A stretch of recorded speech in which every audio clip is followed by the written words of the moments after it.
कौन सा ऐसा विश्व का 8वां नवा अजूबा बना जिसकी कीमत 18 करोड़ से बढ़कर 250 करोड़ प्रति किलोमीटर हो गई। आयुष्मान भारत के तहत 88,760, मोटा मोटा 88,000 मान लीजिए, उन रोगियों का भुगतान हुआ है जिनकी मृत्यु हो चुकी थी। मृत लोगों का इलाज दिखाकर क्लेम का भुगतान हुआ है।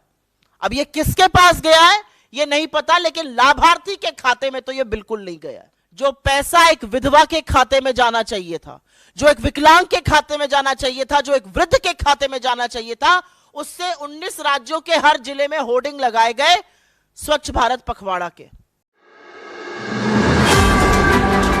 करीब 70-75 हजार किलोमीटर की सड़क बननी थी और इसका पैसा CCA, cabinet committee on economic affairs, जो आर्थिक मामलों की कैबिनेट कमेटी होती है जिसकी अध्यक्षता स्वयं प्रधानमंत्री करते हैं, उन्होंने इसका फंड दिया था। और फंड ही नहीं दिया था, वो इसमें पैसा खर्चा कैसे होता है उसकी निगरानी भी करते हैं। इसमें जो भी टोटल, और इसका हम आपको प्रेस रिलीज में सारे फिगर्स दे रहे हैं, इसमें 15 करोड़ 37 लाख रुपए पर 1 किलोमीटर सड़क बननी थी। इन लोगों ने बढ़ाकर 32 करोड़ 17 लाख कर दिया, दुगने से भी ज्यादा।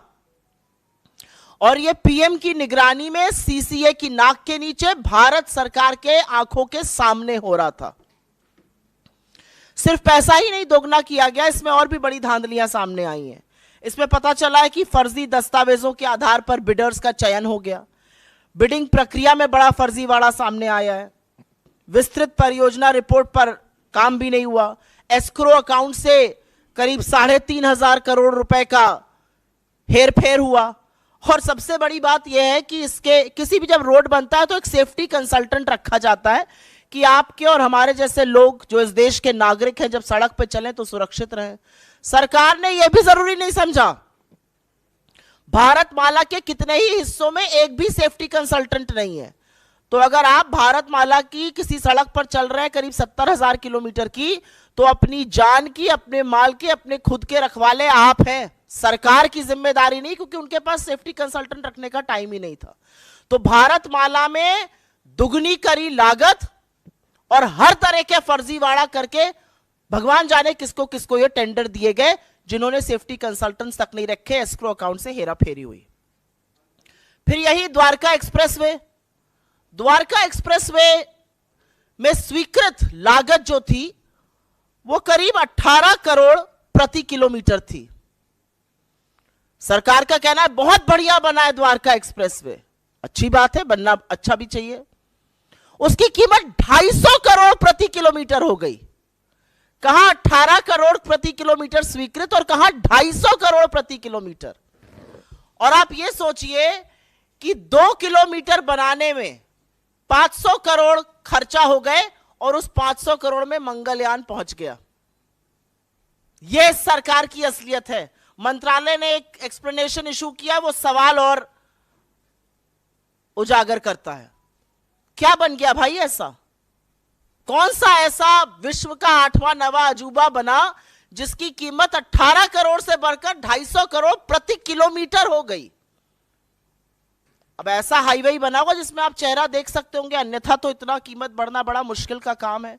महंगाई की वजह से इतनी कीमत बढ़ नहीं सकती है, क्योंकि एस्केलेशन कॉस्ट उसमें होती है। तो ये कमीशन खोरी है, किसने पैसा खाया इसमें?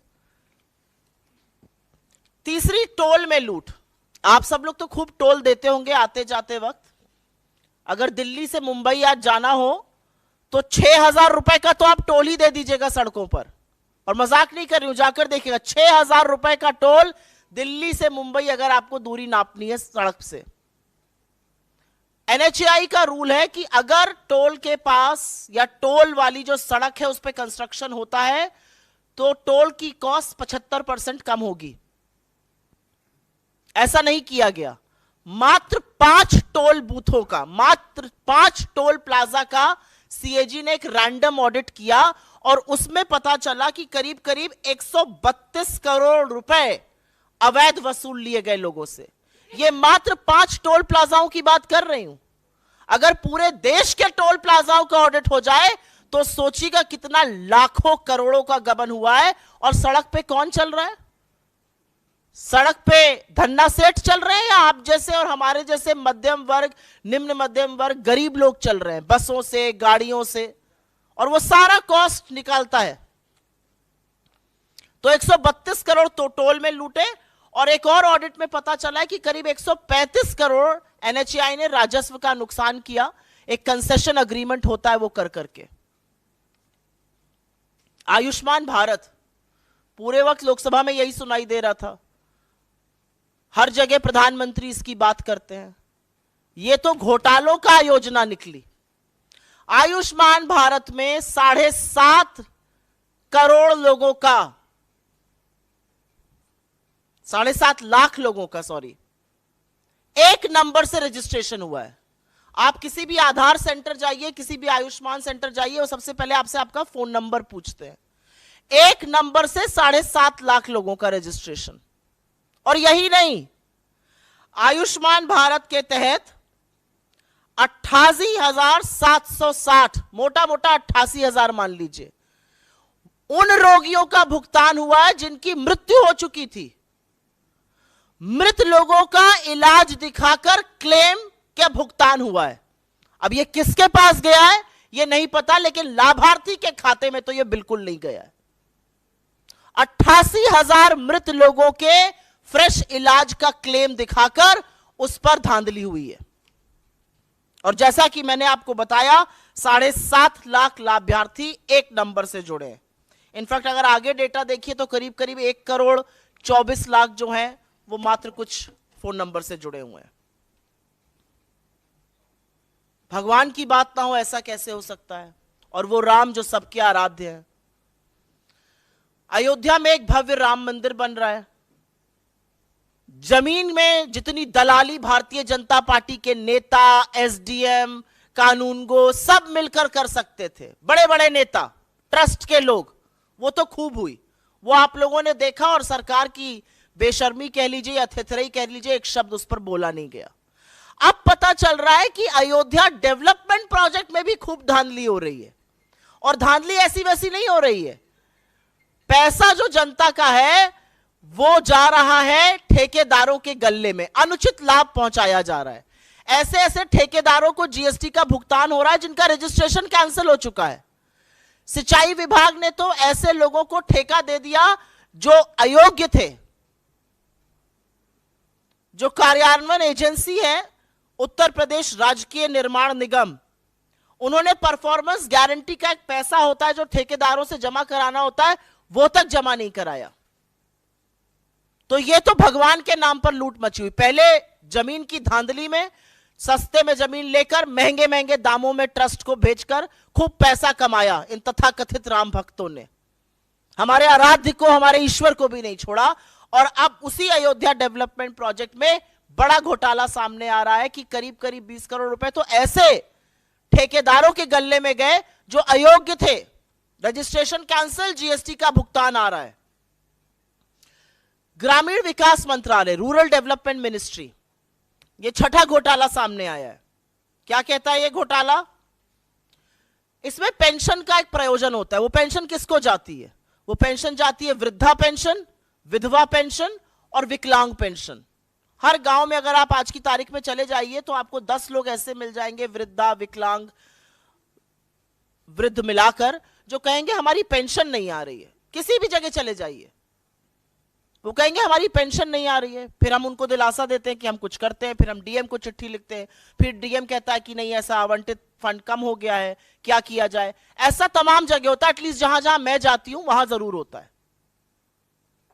अब पता चल रहा है ऐसा क्यों हो रहा है, क्योंकि जो वृद्धा पेंशन, विकलांग पेंशन, विधवा पेंशन का पैसा है वो सरकार दूसरी योजनाओं के प्रचार प्रसार में खर्च कर रही है।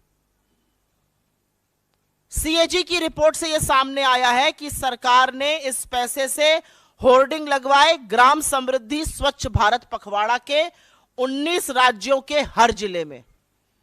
जो पैसा एक विधवा के खाते में जाना चाहिए था, जो एक विकलांग के खाते में जाना चाहिए था, जो एक वृद्ध के खाते में जाना चाहिए था, उससे 19 राज्यों के हर जिले में होर्डिंग लगाए गए स्वच्छ भारत पखवाड़ा के। और अंत में एचएएल को भी घसीटा है सीएजी ने। विमान इंजन की डिजाइन प्रोडक्शन की खामियों का गंभीर आरोप लगा है, जिससे करीब राजस्व को 154 करोड़ रुपए का नुकसान हुआ है। तो हमारे कुछ सवाल है प्रधानमंत्री जी से। हमारा पहला सवाल तो यह है कि आप ही की नाक के नीचे ये घोटाले हो रहे हैं, तथाकथित आप ही की नाक के नीचे ये धांधली हो रही है, तो इस पर चुप्पी तोड़िएगा या नहीं तोड़िएगा? क्या प्रधानमंत्री अपनी सीधी निगरानी में हो रहे भारतमाला घोटाले, जिससे सीसीए के अध्यक्ष आप हैं, उस पर चुप्पी तोड़िएगा, उस पर कार्रवाई करिएगा? क्या केंद्रीय सड़क परिवहन और राजमार्ग मंत्रालय के खिलाफ और मंत्री के खिलाफ कोई कार्रवाई की जाएगी? एक एनएचएआई का मामला आया है, एक द्वारका एक्सप्रेसवे का आया है, भारतमाला का आया है। क्या प्रधानमंत्री आयुष्मान भारत में हो रहे फर्जीवाड़े पर कुछ करेंगे? और क्या वो पता करेंगे कि आखिर लाभार्थियों का पैसा गबन किया तो किसने गबन किया? क्या वो पता करने की कोशिश करेंगे कि वृद्ध का, विधवा का, विकलांग का ग्रामीण विकास मंत्रालय का पैसा दूसरी योजनाओं पर खर्च क्यों किया जा रहा है? क्या प्रधानमंत्री ये जानने का जरा सा भी प्रयास करेंगे कि अयोध्या में जमीन की धांधली के बाद जो अयोध्या डेवलपमेंट प्रोजेक्ट में घोटाले हो रहे हैं और अनुचित लाभ ठेकेदारों को पहुंचाया जा रहा है, वो कौन पहुंचा रहा है? और अंत में मैं सिर्फ ये कहूंगी कि किसी जमाने में सीएजी का नाम सुनकर अधिकांश मीडिया को करंट लग जाता था। यह अलग बात है कि जो तथाकथित रिपोर्टें थी वो झूठी साबित हुई और मारे पेपर दिखा दिखाकर सुबह शाम दिन रात प्राइम टाइम चिल्ला चिल्ला के शो होते थे। उस मीडिया ने चुप्पी धारण कर ली है, प्रधानमंत्री भी मौन है, लेकिन मुनाफाखोरी, कमीशनखोरी और जनता के पैसे की जो लूट हो रही है उससे पर्दा खुद सीएजी उठा रहा है, खुद इस देश का चीफ ऑडिटर उठा रहा है। और हमें पता है कि मोदी जी जवाब नहीं देंगे, लेकिन हमें पूरा विश्वास है कि मोदी जी जिस व्यक्ति ने पर्दाफाश किया उसको बर्खास्त करेंगे, रेड कराएंगे और ऐसी संस्था को जेल भेजने का काम करेंगे।